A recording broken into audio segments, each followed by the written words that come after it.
इसके लिए आपको शिव पुराण दिखाते हैं। ये देखिएगा शिव पुराण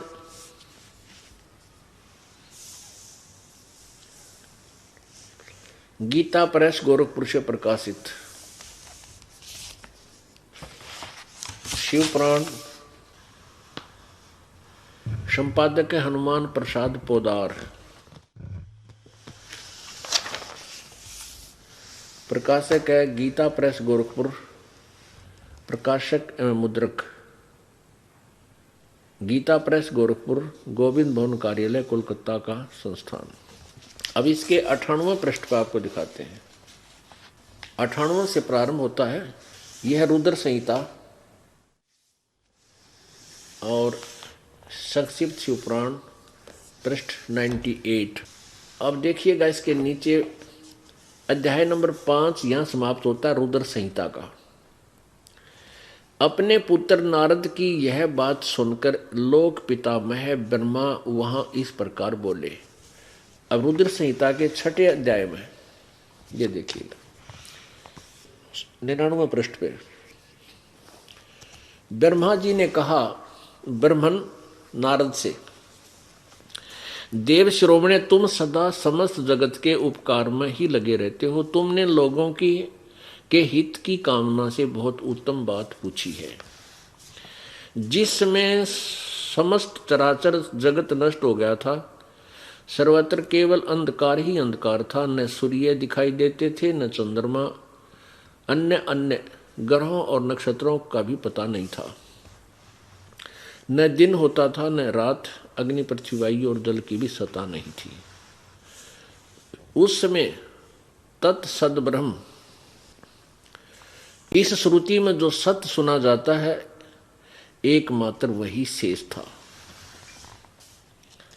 अब प्रश्न नंबर 100 पे, क्योंकि हमने अपने काम की बातें पढ़नी है, जो हमें आसानी से समझ में आ जाए उनको लेना है, जो हमारा कंसेप्ट क्लियर हो जाए, हमारा काम सर जाए। ये देखिए, जिस परब्रह्म के विषय में ज्ञान और अज्ञान से आपस विकार कर रहे हैं, कुछ ज्ञान से कुछ अज्ञान से, यानी अटकल ला कर जो ज्ञान दिया जो सुना जाता है, उक्तियों द्वारा इस प्रकार ऊपर बताए अनुसार विकल्प किए जाते हैं। उसने कुछ काल के बाद द्वितीय की इच्छा प्रकट की। उसके भीतर एक से अनेक होने का संकल्प उदित हुआ। तब उस निराकार परमात्मा ने अपनी लीला शक्ति से अपने लिए मूर्ति यानी आकार की कल्पना की। मूर्ति माने आकार। जो मूर्ति रहित परब्रह्म है उसकी मूर्ति, यानी मूर्ति रहित माने निराकार, और कहते फिर वो साकार बन गया। वो क्या बना? उसकी साकार मूर्ति भगवान सदाशिव है।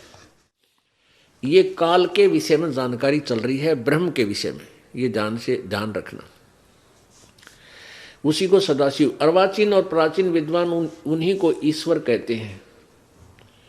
उस समय एकाकी रहकर स्वेच्छा अनुसार विहार करने वाले उन सदाशिव ने अपने विग्रह से स्वयं ही एक स्वरूप भूता शक्ति की सृष्टि की, जो उनके अपने श्रीअंग से कभी अलग होने वाली नहीं थी। ये दुर्गा काल के शरीर से निकली, इसका वर्णन है। उस पराशक्ति को प्रधान प्रकृति गुणवती माया बुद्धि तत्व की जननी और विकार रहित बताया गया है। वह शक्ति अंबिका कही गई है। उसी को प्रकृति शब्द याद रखना, यह गीता जी में काम आओगा आपका। जब गीता जी के अंदर आप जी को ब्रह्मा विष्णु महेश की उत्पत्ति दुर्गा और काल से स्पष्ट की जाएगी, सिद्ध की जाएगी। उसमें प्रकृति शब्द, प्रकृति का अर्थ दुर्गा है, यानी इस शेरा वाली माता को प्रकृति भी कहते हैं। ये देखिए, वह शक्ति अंबिका कही गई है। उसी को प्रकृति सर्वेश्वरी और त्रिदेव जननी, ओह, ब्रह्मा विष्णु महेश की माता त्रिदेव जननी, तीनों देवताओं को उत्पन्न करने वाली, तीनों देवताओं की माँ, ब्रह्मा विष्णु महेश की माता, नित्या और मूल कारण भी कहते हैं। सदाशिव द्वारा प्रकट की गई उस शक्ति के 8 भुजाएं हैं।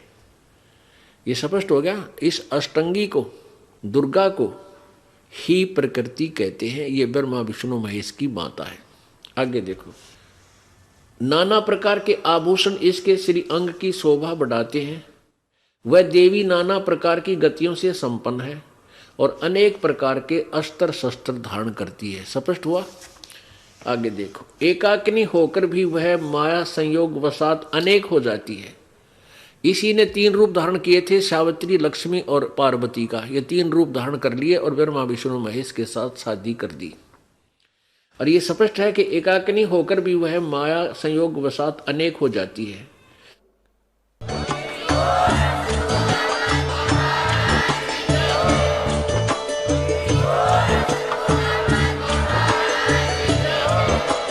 आप सुन रहे थे जगत गुरु तत्वदर्शी संत रामपाल जी महाराज जी के मंगल प्रवचन। अधिक जानकारी के लिए विजिट कीजिए हमारी वेबसाइट www.jagatgururampalji.org। संत रामपाल जी महाराज जी के शुभ आशीर्वाद से पूरे विश्व भर में 500 से भी ज्यादा नाम दीक्षा केंद्र हैं, जिन पर संत रामपाल जी महाराज जी द्वारा ऑनलाइन निशुल्क नाम दीक्षा दी जा रही है। अपने नजदीकी नाम दीक्षा केंद्र का पता करने के लिए संपर्क करें 8222880541।